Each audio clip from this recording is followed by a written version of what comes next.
You're about to listen to a short excerpt from The Fight, a frank discussion, strategy, and plan for working on desire. The Gemara in Sukkah tells us, lavo, at the end of days, Hakadosh Baruch Hu will take the yetzer, will take the Soton, v'shachto, Hashem will kill him, befnei tzadikim, befnei haresha'im, in front of the righteous and in front of the wicked.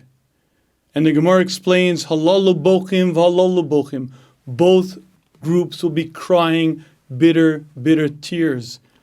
The tzadikim cry because in that moment they see him as a mighty, powerful mountain. And they say to themselves, how could we have conquered this? The resha'im cry because they see him as a thin thread. How could we have fallen for such a little obstacle? How could we have destroyed ourselves? It explains the Gemara, that's the way of desire, the way of the yetzer. It starts out as a thin thread, and when you give in, it becomes thicker and thicker and thicker until you're tied to the chair with powerful bonds that you can't escape. I'd like to ask a very obvious question on this Gemara. I understand why the wicked would be crying. At that moment in time, Mashiach comes, it's the end of days, and every human being understands life. With a clarity of understanding, like the sun at midday, suddenly the veil is lifted and everyone gets it. They see the tremendous accomplishments of a mitzvah, the tremendous damage of a sin, and the resha'im, the wicked people, recognize their folly, their stupidity. I ruined my life. I get it. I understand why they cry. But why are the tzadikim crying? Okay, they see a powerful mountain. They see what the Soton was, what he could have been. But why are you crying? And the Maharsha is bothered by this question, and the Maharsha explains why they cry. He says they cry because at that moment the tzadikim recognize how beautiful that friend was. They recognize how on the job he was 24/7, 364. Hashem created the Soton, and Hashem created the yetzer for one reason, to challenge man. And he's there constantly challenging me, constantly raising the bar.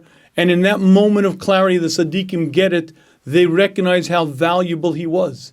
And if you'd like to understand an interesting phenomena, you ever notice you could be doing really well and conquering desire, and you're growing, and all of a sudden she's there, and she wasn't supposed to be there. And what are you doing here? And how did it happen? Well, I'll explain it to you. In the world, there is something called the Soton. And the Soton's job is to trap you, to entrap you, to ensnare you, to get you to fail. But not because he's bad, and not because Hashem wanted to create something evil. His job is to constantly raise the bar, constantly challenge you to grow, much like a personal trainer who's going to always push you a little bit more. He knows how much you can handle, and he'll constantly push you a little bit more, and constantly push you almost to the breaking point, but not quite. In that moment of clarity, the tzadikim recognize the beauty of the yetzer, the beauty of the Soton. They cry because they recognize what they were able to accomplish then, they can never again accomplish. You see, in this world of darkness that we live in, if I battle the battle, if I fight the fight, I grow, I accomplish, that's something that you can't do when Mashiach comes. Because then everyone gets it. Everything is clear. The battle is over. But now in the time of darkness, if I conquer, if I grow, even if I lose some, but I win some, I grow, I become tremendous. The tzadikim in that moment have a clarity of understanding. They begin crying because they recognize what an opportunity life was. They recognize their best friend was the Soton.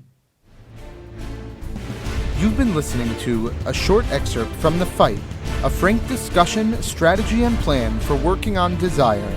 The Fight, as well as many other series, are available at theshmooze.com or on the Shmooze app for iPhone or Android.